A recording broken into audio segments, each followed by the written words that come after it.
the PARD one-shot zero system right now on Pirate Firearms and reloading.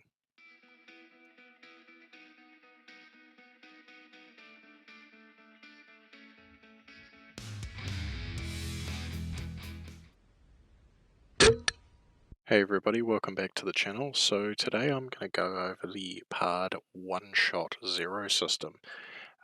So this is with my 256Q thermal rifle scope, but this applies to pretty much all of the PARD systems that have the one-shot zero, which is pretty much all of their optics. It's really intuitive.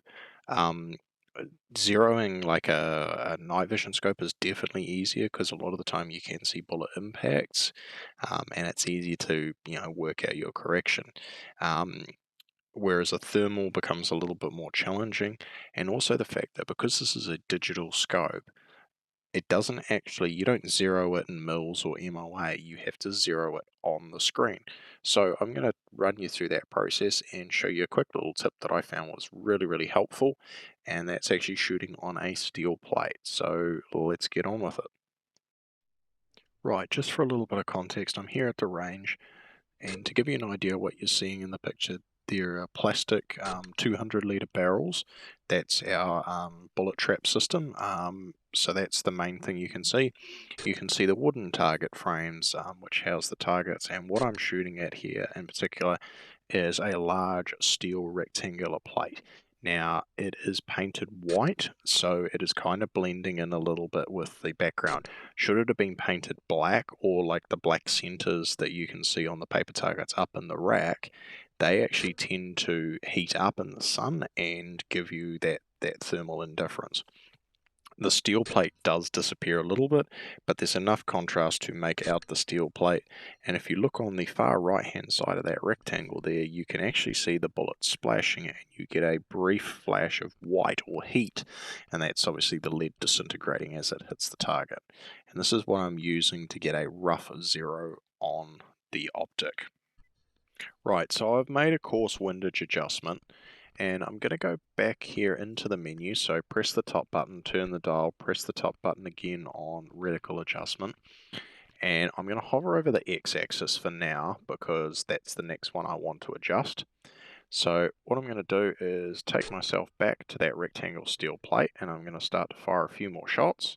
Hopefully you're going to see the splashes like I am in the real world.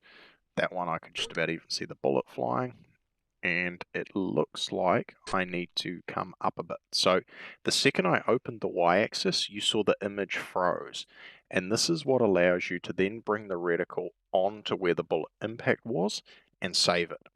And now you can see from the splashes, we're very close to being in the center of the crosshairs.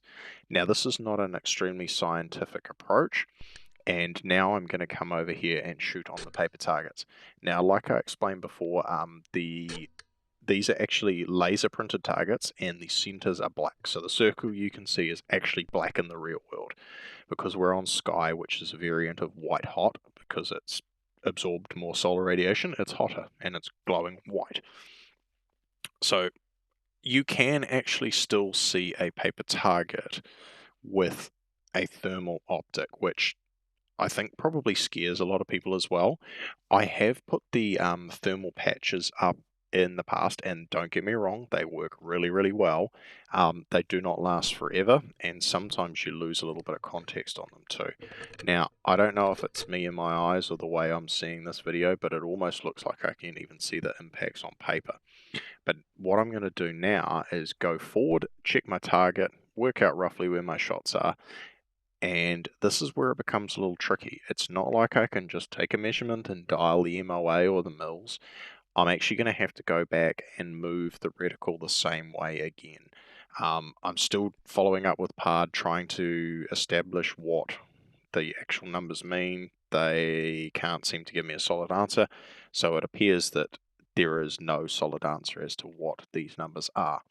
So I'm going to go and check the target, and we're going to make another correction. So this is the target I shot for context. Please ignore the larger holes from a 357 Magnum, but that small group is where it shot. So for reference to, the bullseye on this target is 1 inch. So I really need to come down probably about 2 inches and over to the right 1. Right, so this is where it gets a little tricky. So I'm going to have to guesstimate where those impacts were through the thermal image. So I'm going to go back and we're going to start with the x-axis. When I enter the x-axis, it freezes the image. So we're going to move the reticle over to the left. Yes, it's opposites because we're moving the reticle onto the real world point of impact. Same again, I'm going to move up just like so and long press it to save it.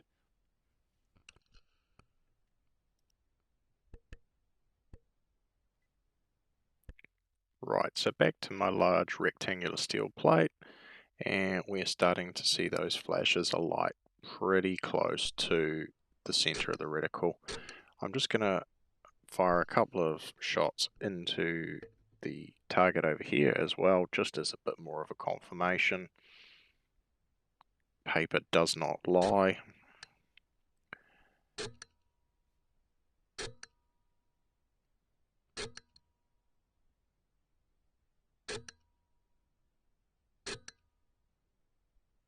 And we'll have a look at those guys in a minute. So we'll just jump back to a way smaller steel plate now. This is about 6-inch diameter. And just for context too, I'm at 50 meters with this.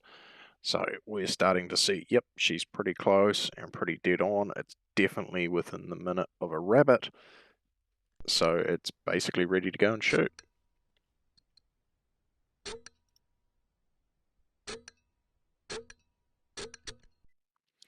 Right, so here's the result of that final smaller target. Once again, we're still talking a 1-inch bullseye.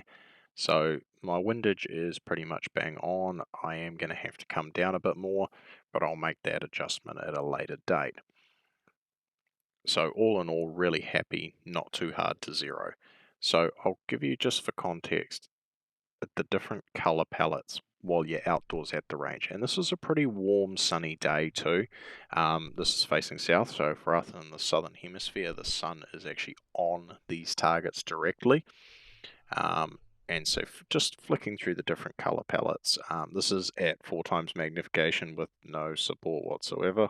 Sorry about the shaky footage, but it's giving you an idea. So if you were to turn up to like a match and want to shoot a thermal optic, you can actually still see the target. It's definitely not recommended, and it's certainly not going to give you the edge, but it is doable. Right, I wanted to give everyone a quick sneak peek on this one. So I've just done a firmware update that's been provided by the PARD agent in New Zealand to me, and we received this new option, ballistic calibration. So in theory, this is going to allow like holdover points, which is going to be fantastic, particularly when shooting a 22. Obviously, they start to drop off, and just like the zeros and the reticle preferences and everything, you are going to be able to have multiple different profiles in this. You see already here data A. So I'm just going through it a little bit. I haven't actually managed to get it to work fully at this stage, but you can select different colors for the holdovers. You can also select different styles for the holdovers, so style 1, style 2. They're all a little bit ho-hum. I think probably the X is going to be the best one. You obviously have to set a zeroing distance to give it something to work to, kind of just like an average ballistic calculator would do. Now, just for the record as well, it is not a ballistic calculator. It's not like they magically stuck one in here or anything like that. It is purely just a setup. And so then you get this chart over here on the side, and what it allows you to do is put in data. My understanding at this stage is you have to put at least 3 data points in, and obviously have a 0 as well. You can change the intervals up the top, but once you start setting them, that's it. You don't get a choice. And as you can see, as I adjust the Y, you can see the little red X moving up and down. So when we get this feature all up and running and I can actually make it work correctly, I will give you a whole video on this one. But that's something exciting coming for the future, and it's really neat to see in a sort of more entry level optic like the Pantera 256Q. So looking forward to that. Stay tuned, everyone. I thought I was done with these videos, but it looks like I'm going to be doing a few more on this device, so stay tuned. Don't forget to like, share, and subscribe, and until next time, happy shooting. Thanks for watching. Don't forget to like this video and subscribe so you don't miss out on anything. And if you found this video helpful, please share it with your friends. If you have any questions, hit me up in the comments below. Catch you next time.